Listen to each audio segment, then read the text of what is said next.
Kaliamman cooking சமையல் தான் இன்றைக்கி பார்க்குறோம். இன்றைக்கி நம்ம சமையலில் என்ன பண்ணுறோன்னா பீஃப் குழம்பு தான் வைக்கிறேன். பாருங்கள், பீஃப் குழம்புக்கு என்னென்ன தேவைப்படுதுன்னு எண்ணெய் ஊற்றிங்க.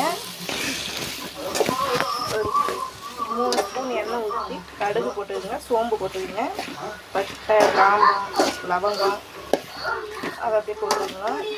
நல்லா பொரிஞ்ச உடனே சின்ன வெங்காயம் பெரிய வெங்காயம் பொடிசாக நறுக்கி போட்டிருக்கேன்.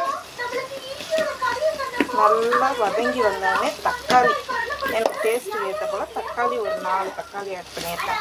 பாருங்கள், நல்லா இந்த ஸ்டேஜுக்கு வதங்கணும். தக்காளி நல்லா இந்த ஸ்டேஜுக்கு வதங்கினோடனே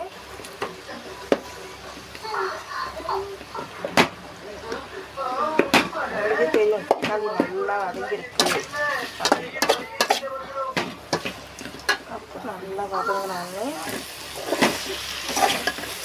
இஞ்சி பூண்டு பேஸ்ட் ஆட் பண்ணிக்கிங்க.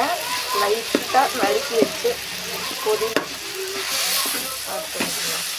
வாசனை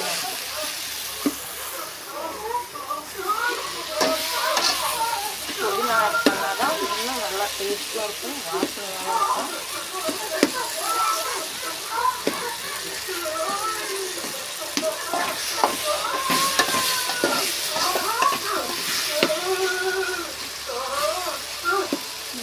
தக்காளி வதங்கிடுச்சு, உங்களுக்கு தெரியும் பார்த்தாலே.